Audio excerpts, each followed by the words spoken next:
हुकूमत का तहरीक इंसाफ की ममनुआ फंडिंग केस का फैसला फौरी सुनाने का मुतालबा। पीटीआई को बैरून मुल्क से $75 करोड़ की ममनुआ फंडिंग हुई। भारत और इसराइल से रकूम मुंतकिल की गई। विफाकी वजीर दाखिला राना सनाउल्लाह का दावा।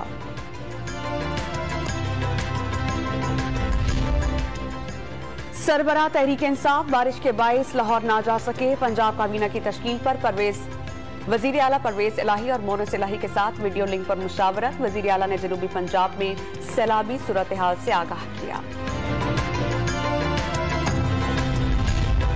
डेप्यूटी स्पीकर पंजाब असेंबली के खिलाफ सुप्रीम कोर्ट रजिस्ट्री में तौहीन अदालत की दरख्वास्त दायर। अदालती फैसले की गलत तशरीह करके परवेज इलाही के वोट मुस्तरद किए। दरख्वास्त गुजार का मुआक्कद।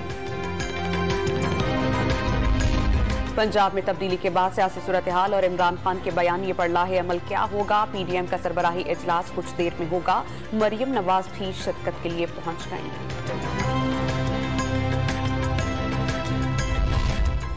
लॉन्ग मार्च में तोड़ फोड़ का केस। तहरीक इंसाफ के रहनुमा एजाज चौधरी की 5 अगस्त तक अबूरी जमानत मंजूर। गुज़श्ता रोज अदम पैरवी पर अदालत ने अबूरी जमानत मुस्तरद कर दी थी।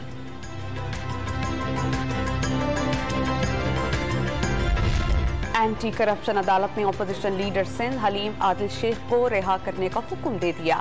50,000 रुपए के जमानती मिचल के जमा कराने की हिदायत। आसिफ अली जरदारी बिलावल भुट्टो वजीर आजम बनाना चाहते हैं। नून लीग को खोखला कर देंगे। रहनुमा तहरीक इंसाफ शाह महमूद कुरैशी का दावा। वाज़ेह कर दिया कि इमरान खान ने मुशावरत से सिप्तैन खान को स्पीकर पंजाब असेंबली नामजद कर दिया। कराची के निशेबी इलाकों में पानी जमा हो जाने से मुश्किलात पर वजीर बल्दियात सिंध नासिर हुसैन शाह की अवाम से मौसरत। शारा फैसल यूनिवर्सिटी रोड और दीगर सड़कों पर सूरत हाल पहले से बेहतर करार दे दी।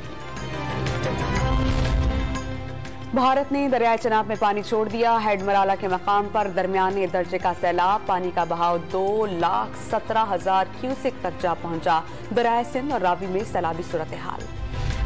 वजीर खारजा बिलावल भुट्टो के बाद वजीर तिजारत नवीद कमर ने भी बैरून मुल्क ट्रेड अफसरान के अलाउंसेस पर टैक्स लगाने की मुखालफत कर दी। वजीर खजाना मिफ्ताह इस्माइल को खत में 150% एग्जीक्यूटिव अलाउंस न देने पर भी तहफ्फुज़ात।